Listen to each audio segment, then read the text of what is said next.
Bonjour YouTube, c'est Trojitech, comment ça va? On se retrouve dans une toute nouvelle vidéo où on va parler d'un produit de chez Apple, l'iPad de 6ème génération.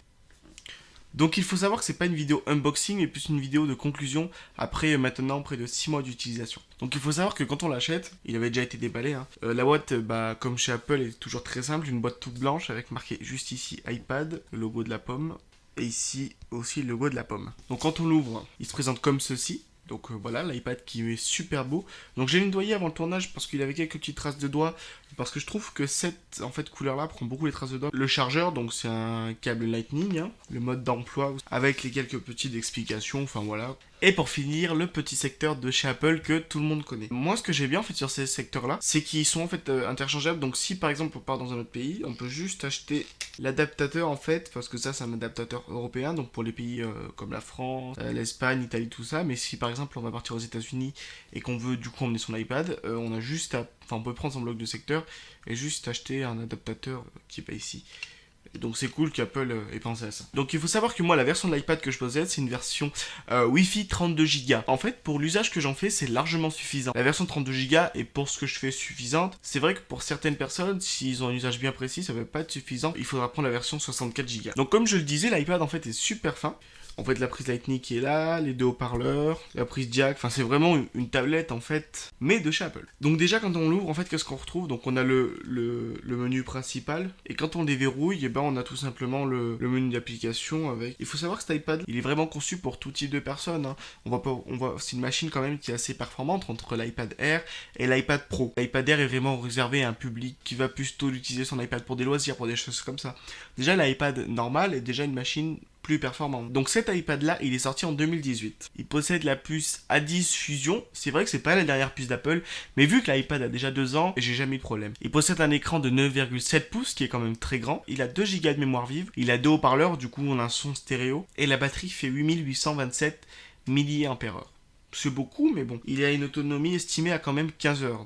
Donc pour les specs plus en détail, une définition de 2048 par 1536 pixels, ce qui est bien parce qu'on a quand même un écran grand. On a aussi une caméra à l'arrière ici qui filme en 1080p et le capteur photo frontal de 1,2 mégapixels.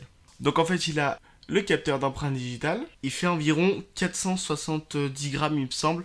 C'est vraiment un super produit qui est en plus assez transportable. Bon, j'ai fait le tour de cet iPad, maintenant je vais vous dire ce que j'en pense. L'iPad 2018, donc de 6ème génération, est encore un très très bon produit. Apple, ce sont des machines qui durent dans le temps. Un iPad, on va pouvoir le garder 4-5 ans. Une tablette normale, du moins d'une autre marque, on va pouvoir la garder autant de temps, mais elle ne va pas garder ses performances autant de temps. Cet iPad-là, je vais l'utiliser pour de l'usage quotidien, comme de la vidéo. Je vais pouvoir l'utiliser pour chiller le soir sur YouTube. Je vais pouvoir l'utiliser pour faire un peu de montage vidéo sur Adobe Premiere Rush. Je peux vraiment l'utiliser pour tout, et c'est une machine qui ne bouge pas. C'est une machine, moi, que j'utilise vraiment souvent. Je m'en sers pour beaucoup de choses. J'ai certes un bon PC qui est quand même performant, mais c'est vrai que c'est plus pratique des fois quand on est en voyage, au lieu de se trimballer avec notre ordinateur, de prendre notre iPad directement et du coup de pouvoir juste avec notre iPad faire des choses qu'on peut aussi faire sur un ordinateur. Du coup, pour qui est-ce que je vais commander l'iPad normal? Donc maintenant qui est sur la vente d'Apple, ça doit être l'iPad de 8ème génération il me semble. Je vais le conseiller pour des étudiants qui veulent un iPad pas trop lourd, qui veulent quelque chose de pas trop cher mais qui est chez Apple parce qu'on reste dans une gamme assez raisonnable. Donc il faut savoir qu'il est en vente, du moins la nouvelle génération, il y a des choses qui changent. Il est en vente à 389 €. Celui-ci, on va le trouver. Il faut savoir que cet iPad-là, on va le retrouver aux alentours de 360 €. Tout le monde me demande s'il est compatible Apple Pencil. Oui, on peut ajouter le petit stylet d'Apple à 100 € que je recommande plus ou moins. Ça dépend. Ça, c'est libre à vous de voir si vous en avez vraiment besoin. Moi, je sais que j'utilise avec mon clavier et Bluetooth. Ça suffit largement et avec une coque que là, j'ai pas mise pour la vidéo.